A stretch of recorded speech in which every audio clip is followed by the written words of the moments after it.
Dutugamunu the Great, also known as Dutthagamani Abhaya, fearless Gamini, was a king of the Anuradhapura Kingdom who reigned from 161 BC to 137 BC. He is renowned for reuniting the whole island of Sri Lanka by defeating and overthrowing Elara, the usurping Tamil prince from the Chola Kingdom, who had invaded the Anuradhapura Kingdom in 205 BC. Dutugamunu also expanded and beautified the city of Anuradhapura and projected the power of his native Rajarata region across the island of Sri Lanka. Due to his significance as one of the most potent symbols of Sinhalese historical power, Dutugamunu's story is swathed in myth and legend. However, many aspects of the accounts of his life have been verified by contemporary inscriptions, and the basic account of his life is generally accepted as accurate. Dutugamunu is also known as Dutthagamani Abhaya, fearless Gamini. The Mahavamsa describes how as a youth he mocked his father Kavantisa, king of Ruhuna, for refusing to wage war against the powerful king Elara, who ruled Sri Lanka for 45 years and known and venerated by the Sinhalese as a just king or Dharmastha Elara. He ruled what was then known as the island of Ratnadeva from Anuradhapura. Duttagamani, the prefix Dutta means terror-inspiring, rustic or rowdy too. Stated that, if his father were a man he would not speak thus, and sent him a piece of women's jewelry. The resulting fury of the king caused many of his friends to flee to Malaya region, and the prince himself being dubbed Dutthagamani, meaning disobedient. After his death, he was referred to as Dharma Gamini, righteous Gamini, but it is as Duttagamani or Dutugamunu that he is known to posterity. The Mahavamsa constitutes the major source on Dutugamunu's reign and dedicates some 6 chapters, out of 35, to his tale. In chapter 22 he is described as being descended from the ancient royal family of Rajarata through Devanampiyatis's brother Mahanaga. At the time of his birth, Dutugamunu's father was Kavantisa, king of Ruhuna, a small kingdom in southeast Sri Lanka outside of the influence of Rajarata in the north. The border between the two polities was the Mahaganga, or Great River, possibly the modern Menak Ganga. Kavantisa is portrayed in the Mahavamsa as devoutly believing in the 3 gems, and he provided the brotherhood continually with needful things. Dutugamunu's mother was Vihara Mahadevi, daughter of Tissa, king of Kalyani. Legend has it that as punishment for Tissa slaying a Buddhist monk, Kalyani had been subject to a series of deluges from the sea. To placate it, Tissa placed his daughter Devi in a golden boat with the words, "A king's daughter," written on the side, and set her out to sea. Miraculously, the princess washed ashore, alive and well, in Ruhuna, and married Kavantisa. During her pregnancy with Dutugamunu, Vihara Mahadevi had a series of peculiar cravings, including the urge to sleep on a pillow made of honeycombs. In particular, her urge to drink the water used to wash a sword that had cleaved the head of a warrior of Elara, whilst standing on that same head, raised the interest of the soothsayers at court, who predicted that the queen's son, when he has vanquished the Damilas, Tamil, and built up a united kingdom, will make the doctrine to shine forth brightly. Vihara Mahadevi gave birth to a son named Gamini Abhaya some time later, and after that to another child, a boy named Tissa. Around the time of Gamani's birth, an elephant of the 6-tusked race brought his young one thither and left him here and went his way. Named Kandula, he went on to become Gamani's mount and accompanied him through much of the prince's adventures. Dutugamunu's sister. Recent archaeological studies have found evidence proving that King Kavantisa had a daughter who was a sister to King Dutugamunu. By the age of 16, Gamini was vigorous, renowned, intelligent and a hero in majesty and might, 10, if a little wayward. Determined to expel the invading king of Rajarata, Gamini levied an army from around Rahana and declared his intention to regain the north to his father. The king forbade this, stating that the land on this side of the river is enough. 11. The resulting exchange between father and son saw Gamini being dubbed Duttagamani, his friends fleeing to Malaya, and he himself being incarcerated in a royal prison. Kavantisa is known as a brilliant strategist who recognized early that he needed to make his kingdom powerful before waging a war against the invaders. He assembled armies and made his kingdom prosperous in rice and betel leaf, this meaning that the people had a lot of agricultural surplus. The legendary 10 great giants, men who had great strength, are brought into the army at this time. Kavantisa repeatedly makes Dutugamunu and Tissa swear that they would never fight one another and that they would always respect and listen to the advice of the priests. He also makes the 10 giants swear never to pick sides in a war between the brothers. Upon Kavantisa's death, Dutugamunu found himself having to defend his crown against his younger brother Tissa, who had seized possession of not only the elephant Kandula, but the Dowager Queen Vihara Mahadevi as well. 12. The war between the two began with a defeat for Dutugamunu at Kalangani Apithi, where many thousands of the king's, Dutugamunu's, men perished. Dutugamunu was forced to flee back to Mahagama, where he levied another army and engaged Tissa in yet another battle in the vicinity of the city. Legend has it that as Tissa fought his brother riding the royal elephant, Kandula, against Dutugamunu, who rode a mare. Dutugamunu at one point made the mare jump over the elephant, causing the elephant to recognize its master and attempt to kill Tissa, who hastily dismounts via a tree. Dutugamunu was victorious and Tissa was smuggled off the battlefield disguised as the corpse of a monk. 13. 14. It is said that Dutugamunu recognized the ploy and called out to his brother, "Are you not ashamed to be carried on the back of these priests?" Sometime afterwards, however, Dutugamunu and Tissa were reconciled through the efforts of Vihara Mahadevi and the monks, and Tissa became one of the king's foremost generals.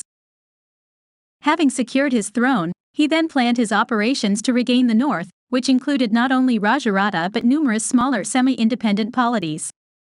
The king's army consisted of chariots, troops and beasts for riders, soldiers and a number of war elephants, as well as a number of monks to advise the king, and a relic placed in his spear for luck and blessings. In addition, he was accompanied by the famed 10 giant warriors who had been recruited from all over the island by his father Kavantisa, Nandhamitra, Saranamala, Mahasona, Therapadabhya, Gotambara, Bharana, Vasabha, Kanjadeva, Velasamana, and Fusadeva. The campaign saw Dutugamunu subduing a number of usurping Tamil rulers in the north, as many as 32, according to the Mahavamsa. Of particular interest is the 4-month siege of Vijayanagara, where the defending Tamil troops are said to have used red-hot iron and molten pitch to panic Dutugamunu's elephants. During this time he also married Ranatana, the daughter of a chieftain who continued to pay homage to Elara of Anuradhapura. On at least 2 occasions victory is attributed to the king's cunning and the bravery of Kandula. The campaign reached a climax at the eastern gate of Anuradhapura, where Dutugamunu, riding Kandula, finally confronted the aged usurped king Elara on his own elephant Mahapabada, and slew him with a spear. The encounter is one of the most famous in Sri Lankan history. Dutugamunu's victory at Anuradhapura put him in the unprecedented position of ruling nearly the entire island of Sri Lanka. Despite this, however, his position was far from problem-free. Elara, despite being an invading Tamil from the Chola Empire of South India, was renowned as having been a just and righteous leader, and Dutugamunu went out of his way to ensure the memory of the old king was revered as he cremated Elara and built a tomb for his ashes and made rules for travelers to get off and pay their respects to his tomb. Furthermore, looking back upon his glorious victory, great though it was, he knew no joy, remembering that thereby was wrought the destruction of thousands of both enemies and his soldiers. This is attested to by the sheer number of religious foundations attributed to him by the chronicles, between 68 and 99, which include magnificent stupas, monasteries, and shrines. Aside from his many construction projects, Dutugamunu's reign is memorable for his estrangement from his son, Saliya or Sali Rajakumara. The prince fell in love with a girl called Agakamala Devi or Asokamala. Unfortunately for all concerned, she was of the scavenger caste, one of the lowest castes in Sinhalese society. Saliya refused to give her up and rejected the throne. Though the Mahavamsa mentions no reconciliation, folk stories have the young couple eventually restored to the king's good graces.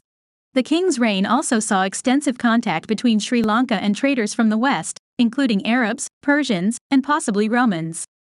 Following his consolidation of his position, Dutugamunu began a series of huge construction projects, many of which still survive in Anuradhapura today.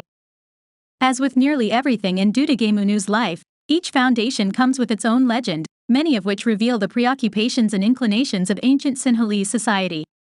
The first foundation mentioned in the Mahavamsa is the Merakavadi Vihara, the modern Mirasavtiya. Legend has it that traveling to the shore of the tank of Tissa with the women of the harem for a water festival, Dutugamunu planted his spear, which contained a sacred relic, in the soft ground. When preparing to return to the palace, he found that neither he nor anyone in his retinue could pull it out. Taking this as a sign, he ordered the construction of a stupa over the spear. Dutugamunu also ordered the construction of the Lohapasada, or Brazen Palace, a 9-story chapter house for monks, which derived its name from its bright copper-tiled roof.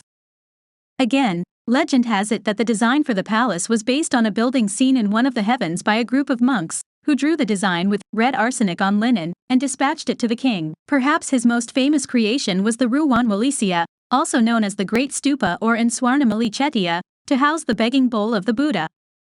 The construction was started on the full moon day of the month of Vesak, traditionally the date of the birth, enlightenment, and passing away of the Buddha, with the creation of a foundation of crushed rock.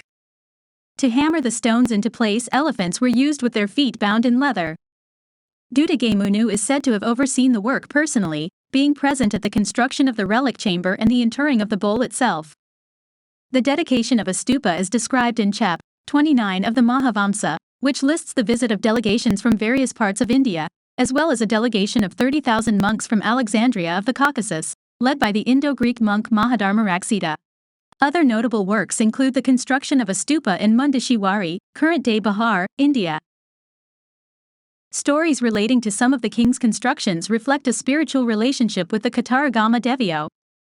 Two such sites are Hinakaduwa Purana Raja Mahaviharaya at Tangal and Ruhunu Dutthagamani Mahadevalaya. During the period of preparations for war with King Elara, the Dutthagamani deity appeared in front of King Dutugamunu and gave him a sword for him to use in the war at the present-day site of Hinakaduwa Temple, Henna and Kaduna, meaning thunder and sword respectively in Sinhalese. After defeating Elara in single combat in the Battle of Vijayathapura and subsequently regaining power in the country, the Dutthagamani deity appeared yet again before Dutugamunu while the latter was in meditation at Kiri Viera, Dutthagamani. The victorious king asked the deity what should be done in return for the deity's help in winning the battle. The god replied by shooting an arrow in the direction of Wedahidi Kanda from Kiri Viera and instructed Dutugamunu to build a shrine where the arrow lands. King Dutugamunu did not live to see his beloved Ruwanwalesia completed, dying before the plaster work was finished. The Mahavamsa dedicates an entire chapter to his death, which contains a poignant scene where the dying king is taken by palanquin to the vicinity of the incomplete stupa. There he also encounters his old colleague Theraputbhya, now a monk. After some discussion of the mortality of men, the aged monarch passes away and is immediately reborn in the heavenly realm of Tasita. A common folk tale surrounding the death of King Dutugamunu is that as he was dying he was told that Ruwanwalesia was completed in order to keep him happy. The well-intentioned plan went awry, however, when Dutugamunu asked to be shown the finished building. His brother Tissa had the entire building draped in white cloth to present the illusion of whitewash, and due to his failing eyesight Dutugamunu did not spot the difference, dying convinced that the building was finished.